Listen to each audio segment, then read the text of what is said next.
اب کچھ دن پہلے حضور ایک غیر احمدی ملا کی تقریر کی ٹیپ سنی میں نے. ان للہ بڑی ہمت کا پورا وقت سن لی.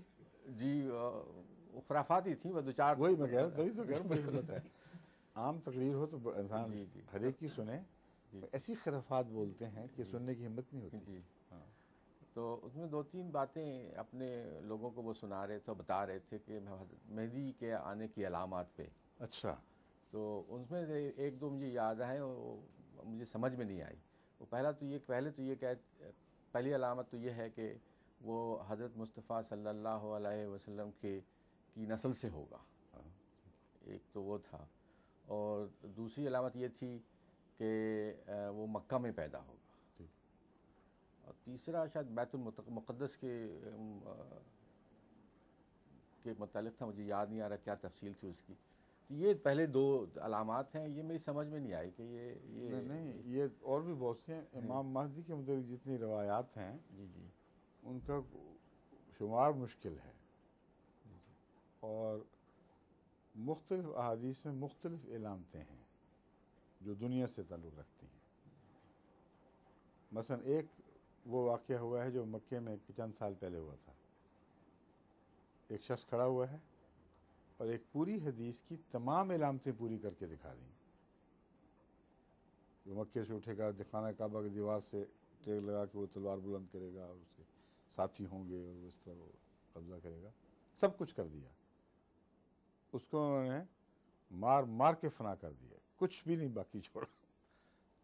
تو اول تو وہ بھی آل رسول میں سے تھا، سید تھا. تو یہ جھوٹ بولتے ہیں. اگر علامتیں ظاہر ہو جائیں کسی حدیث کے مطابق اور یہ مان جائیں تو پھر یہ جھوٹے نہیں ہیں. بیوقوف کہہ سکتے ہیں کہ غلط علامتوں کو پکڑ لیا، اصل علامتیں چھوڑ دیں، لیکن جھوٹا نہیں کہہ سکتا. لیکن ایک کے بعد دوسرا واقعہ ہوا ہے. جو بھی امام مہدی کے دعوے دار اٹھے ہیں انہوں نے کسی نہ کسی حدیث کو اپنا سہارا بنایا ہے. اور ایک یمنی مہدی بھی تھے، یمن میں پیدا ہوئے، جن کو بڑا شور ہوا اور جس کی ٹکر ہوئی پھر انگریزوں کے ساتھ. یاد ہے نا کیا کہتے ہیں؟ سوڈانی مہدی، یمنی سوڈانی، غلطی سے سوڈانی مہدی. تاریخ میں سب سے زیادہ مشہور سوڈانی مہدی ہوا ہے اس وجہ سے. اور اس کے اوپر یہ تمام علامتیں پوری آ رہی تھیں کہ اس کی ماں کا نام آمنہ ہوگا، اس کے باپ کا نام عبداللہ ہوگا، وہ سید ہوگا اور یہ کرے گا.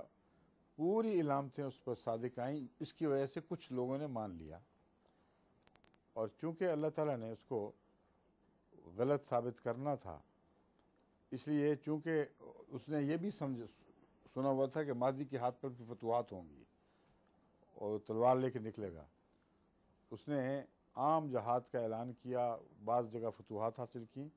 اس کے بعد جب انگریزی فوج سے ٹکر ہوئی ہے تو اس کو کچھ بھی باقی نہیں رہا.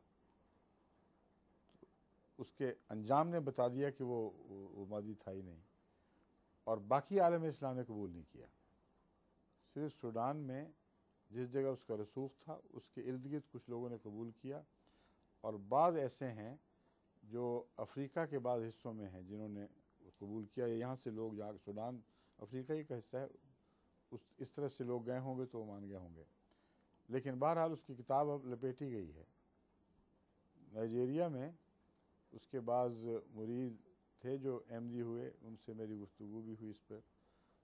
سارے تو نہیں ہوئے لیکن کچھ جو احمدی ہوئے تھے انہوں نے بتایا کہ وہ سوڈانی مہدی تھا نیک آدمی بنیادی طور پر، اور کوئی مفتن نہیں تھا. اس کو واقعتاً یہ خیال ہو گیا تھا کہ میں مہدی ہوں.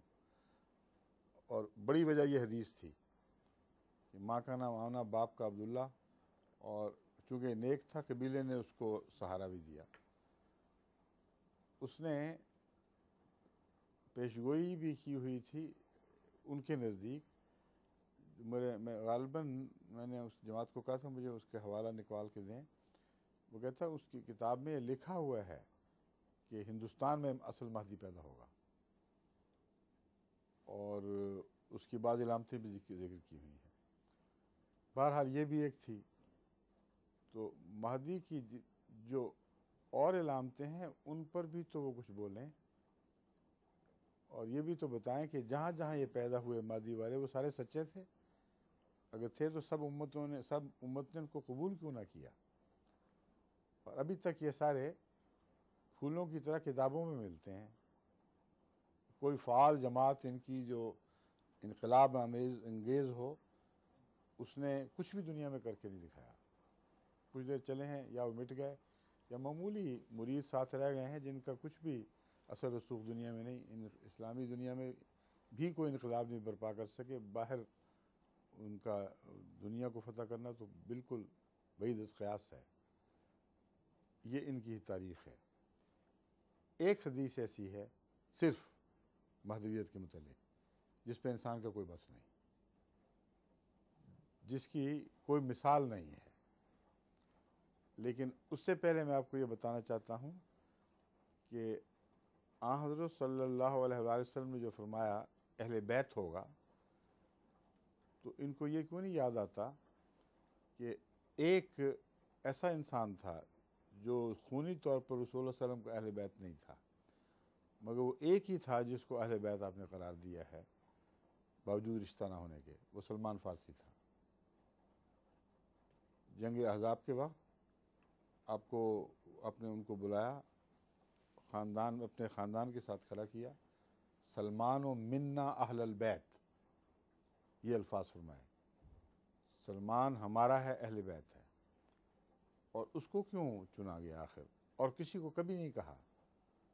بڑے بڑے بزرگ تھے، اس لیے کہ وہی سلمان تھا جس کے کندھے پر ہاتھ رکھ کر آپ نے فرمایا کہ لو کان الایمان عند الثریا لنالہ رجل من ہؤلاء. اگر ایمان ثریا پر بھی اٹھ گیا تو ان لوگوں میں سے وہ ہوگا جو ایمان کو واپس لائے گا. تو وہی مہدی ہے، ورنہ ایک تیسرا وجود ماننا پڑے گا. یا مہدی یا مسیح دو ہی لقب ملتے ہیں. قرآن نے ذکر کیا ہے تو وہ پھر کوئی تیسرے وجود کا تو نہیں ہے ذکر کیا جس کا اشارہ بھی حدیث میں نہ ہو. یہ جو وجود ہے یہ وہی ہے جو امام مہدی کا وجود، جس کا سورہ جمعہ میں ذکر ہے، محمد رسول اللہ صلی اللہ علیہ وسلم کے نام سے ذکر ہے.